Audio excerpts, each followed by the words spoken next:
Welcome back to The Real Story. Ahead of the annual Mohegan Wigwam Festival and Tribal Powwow, Beth Regan, Vice Chairwoman of Mohegan Tribal Council of Elders, is with me this morning to talk about what the Wigwam Festival is. We know that it's open to everyone, right? You don't have to be a member of the tribe.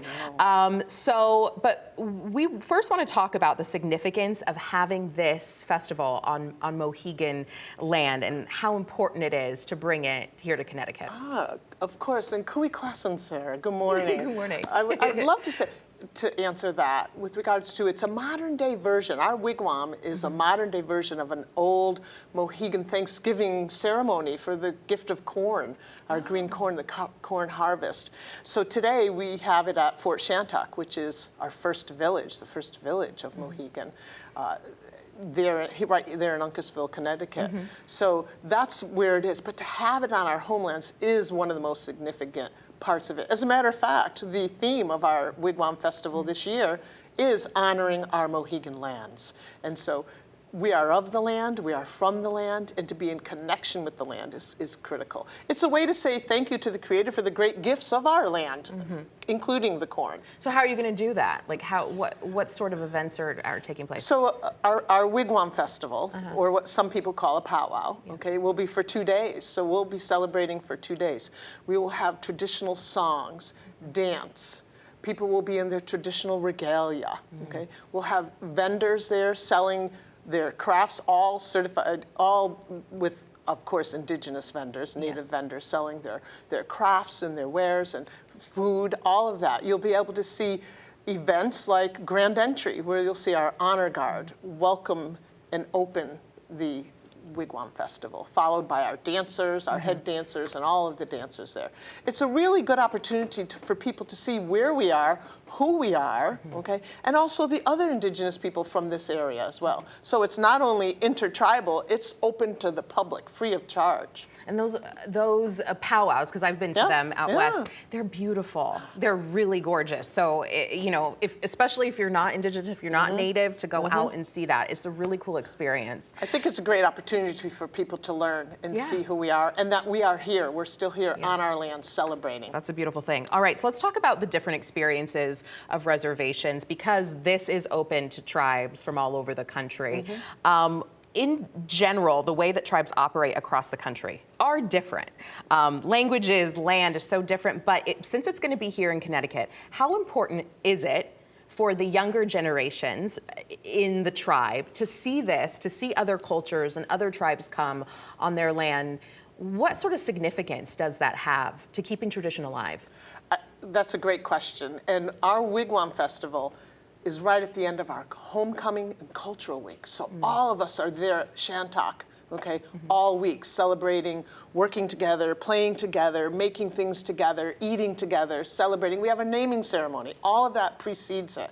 So then we go into our powwow that's open to the public. So it allows our kids, our children, our younger people to really feel that connection with other Indian people as well, with their ancestors, with their elders, and with their fellow tribal members, a way to express themselves, to wear their regalia, to dance their dances, to sing their songs. We have our boys groups that are doing drumming. They get to drum, okay? We have our dancers that work on dancing all year long. They get to dance with one another, to dance with other tribes and compete and have a really joyous time together. So it really is a time to connect with our identity across all tribes. Yeah, it's like I said, really cool experience to get out there. So we also want to talk about how the education, right, across the state of Connecticut and opening up Indigenous education in schools. And I know that you played a big role in that, in getting that information out to schools. Can you talk a little bit about that for us? Absolutely, thank you. But it was really our tribe that has played a really big role with this. So the Mohegan tribe has a long history of education. We have our Tantaquidgeon Museum, which is actually the oldest Indian-owned and operated museum in the country, okay, and always doing outreach. But the Mohegan tribe has done this forever, always free of charge. We have been a good friend and partner with our educators. We come from a long line of educators. So what we do is we're a partner with the state in having developed this new curriculum that has been already out, K through 8, already there. But we also offer other programs for state educators. We have a curriculum department that will bring professional learning to teachers to show them how to use our resources in their classrooms. We'll come to you, no charge for professional learning. We have grant schools. We have people apply for grants where they can get grant to have money for their classroom. They can bring their children to our reservation, to our museum, okay? We'll go out there and do outreach for them. And we're also a major sponsor of the Connecticut Teacher of the Year program, where we help those educators that are recognized throughout the state. We celebrate that education. So we're just following in the path of those before us to be good friends and neighbors to people and share. You know, the Tantaquidgeons always said, it's hard to hate someone you know a lot about. So when we share who we are, that's probably, it's the best of both for both worlds, isn't it? And this is something that's free. It's a free resource for schools. Yes. And are teachers reaching out, or do you think more teachers should reach out? Both. Okay. Okay, great. Our curriculum department is going on professional learning all the time. Our outreach specialists, constantly busy. Our museum is busy all the time, but that's what we want. So, and we have an what we call the Educators Project, where teachers can go to an online portal and use all of the resources there, audio, visual, print, all of it. So that is also free of charge as well. And I know there'll be a link available. Yeah, we'll have that online. Yes, yeah. so yes, so keep coming. I mean, we're really busy, but we like being busy. Yeah, absolutely. It's a great resource.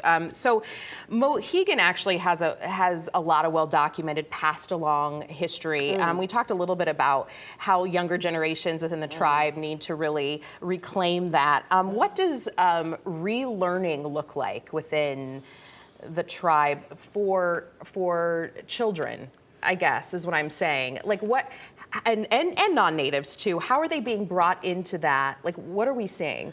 For our kids? Yes. One of the greatest things I think that we have for our kids is our summer camp. Because that's when we come together. They're out of school, right? They come together for camp.